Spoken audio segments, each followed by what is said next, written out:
Magandang oras mga kababayan, narito na ang pinaka-latest update natin sa magiging lagay ng ating panahon ngayong araw at sa susunod na 24 oras. Alamin natin ang latest development at pagbabago sa direksyon ng bagyo na patuloy nating binabantayan na manggagaling sa may timog silangan ng bansa. Ayon sa mga datos, sinasabi na posibleng maglandfall ito sa bansa at may nakikita pang kasunod agad na bagyo na mas malakas. Para naman lagi kang updated sa lagay ng ating panahon, i-click mo lang ang subscribe button. Sa kasalukuyan, dalawang pangunahing sistema ang nakakaapekto sa lagay ng panahon sa ating bansa. Una, ang frontal system na patuloy na nakakaapekto sa pinakailagang bahagi ng Luzon, particular sa Batanes. Ikalawa, ang easterlies o ang mainit at mahalumigmig na hangin nagmumula sa silangan na siyang nakakaapekto sa malaking bahagi ng Luzon hanggang Visayas at Mindanao. Kapag ganito ang kombinasyon ng sistema, karaniwan nating nararanasan ang mainit at medyo maalinsangang simula ng araw.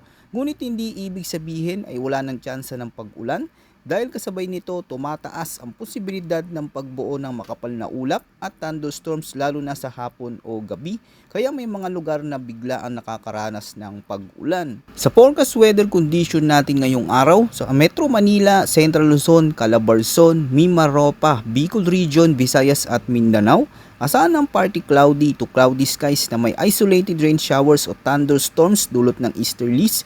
Sa madaling salita, maaaring magsimula ang araw na maaliwalas sa maraming lugar, pero habang tumatagal at umiinit ang kapaligiran, unti-unting nabubuo ang mga ulap na maaaring magdala ng biglaang pag-ulan, kadalasan sa hapon o gabi. Ito ang klase ng panahon na papanlin lang, maayos sa umaga pero may posibilidad ng biglaang pagbuhos ng ulan sa ibang oras. Para sa mga Metro Manila at karatig lugar, maging handa sa mga ganitong pagbabago. Sa kabila ng sikat ng araw sa umaga, pwedeng magkaroon ng thunderstorms pagsapit ng hapon na posibleng magdulot ng pansamantalang pagbaha sa mga mababang lugar. Sa Visayas at Mindanao, patuloy ang epekto ng easterlies kaya asa ng init at alinsangan sa maghapon na sinusundan ng posibilidad ng isolated thunderstorms. Hindi pare-pareho ang magiging lagay ng panahon sa bawat lugar. May mga lugar na mananatiling tuyo habang ang iba naman ay maaaring makaranas ng biglaang malakas na ulan. Kaya kung may biyahe ka o outdoor activities, mas mabuting maging handa sa anumang pagbabago ng panahon.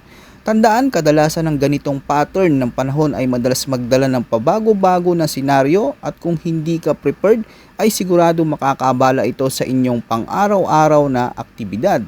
Para naman sa natitirang bahagi ng Luzon, asahan ng partly cloudy to cloudy skies na may isolated rain showers o thunderstorms.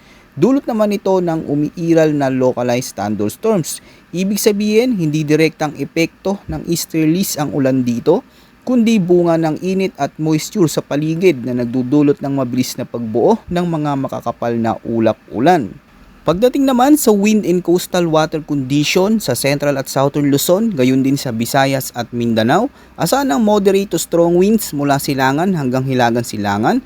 Ang coastal water dito ay may taas ng alon na umaabot sa 0.6 hanggang 1.8 meters. Samantala sa natitirang bahagi ng Luzon, bahagyang naiiba ang galaw ng hangin. Dito umiihip naman ang hangin mula timog silangan hanggang hilagang silangan at ang coastal water dito ay may taas ng alon na nasa pagitan ng 0.6 hanggang 1.5 meters. Sa kabuuan, wala tayong inaasahang malalakas na alon o mapanganib na kondisyon sa dagat. Ngunit gaya ng madalas nating paalala, kapag may biglaan thunderstorm sa paligid, ang dagat ay maaring magbago anumang oras na posibleng magdulot ng pabugso-bugsong hangin at pagtaas ng alon. Kaya para sa mga kababayan natin, mangingisda at sa mga may planong pumalaot, manatiling mapagmatsyag sa lagay ng panahon at siguraduhing updated sa mga susunod na abiso. Dumao naman tayo sa temperatura at relative humidity sa nakalipas na 24 oras. Ang pinakamababang temperatura ay naitala sa 25.9 Celsius bandang alas 5 ng umaga at ang pinakamataas naman ay umabot ng 35.5 Celsius bandang alas 2 ng hapon.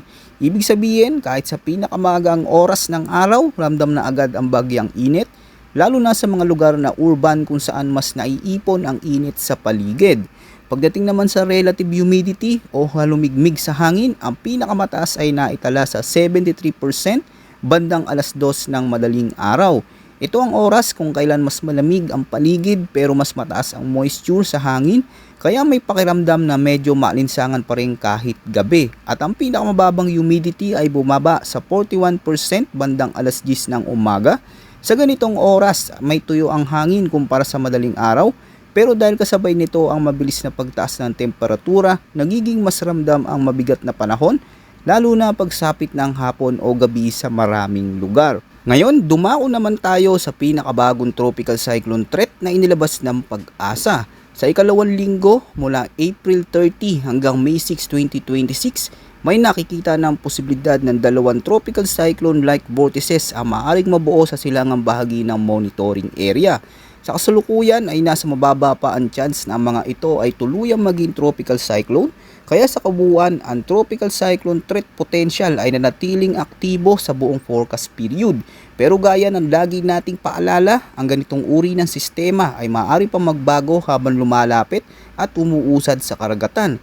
Sa ngayon, hindi pa tiyak kung ang susunod na sistema ay mas lalapit at maglandfall sa bansa o mananatili sa mas malayong bahagi ng karagatan. May mga modelo nagpapakita ng mas malakas na development pero hindi pa rin malinaw kung ito ba ay magiging direktang banta para sa bansa o mananatiling nasa labas ng ating area of concern. Ibig sabihin mga kababayan, marami pang pwedeng magbago sa mga susunod na araw, pwedeng mag-iba ang direksyon ng galaw nito, pwedeng umina o lumakas ang signal at pwede ring magbago ang mismong bilang ng mga sistemang posibleng mabuo sa forecast. Kung sakaling mas lumapit ang sistemang ito sa ating bansa, ang mga unang lugar na posibleng makaranas ng malalakas na pag-ulan ay ang mga eastern sections ng Luzon, Visayas at Mindanao. Kabilang dito ang mga baybayin at silangang bahagi ng Cagayan Valley, Aurora, Quezon, Bicol Region, Eastern Visayas, Caraga at ilang bahagi ng Mindanao na nakakaharap sa Philippine Sea. Sa ganitong setup, mas mataas ang posibilidad ng maulap na kalangitan, kalat-kalat hanggang malalakas na pag-ulan at thunderstorm sa mga lugar na direktang tatamaan ng moisture at hanging dala ng sistema. Para naman sa mga komunidad na nasa coastal at low-lying areas, mahalagang maging mapagmatsyag dahil kung sakaling lumakas pa ang bagyo o tropical depression na ito, maaari rin itong magdulot ng malalakas na hangin, maalon na karagatan at posibleng pagbaha sa mga mababang lugar. Sa ngayon, ang pinakamahalagang gawin ay patuloy na mag-monitor ng susunod na forecast updates natin dito sa ating channel. Huwag maging kampante kahit hindi pa ito isang direktang banta. Malinaw na isa itong sistemang dapat bantayan ng mabuti habang dahan-dahan itong umuusad sa silangan ng bansa. Patuloy na mag-monitor sa mga susunod pa nating update dito sa ating channel para sa pinakabagong ulat ukol sa magiging lagay ng ating panahon at huwag kalimutang mag-ingat mga kababayan.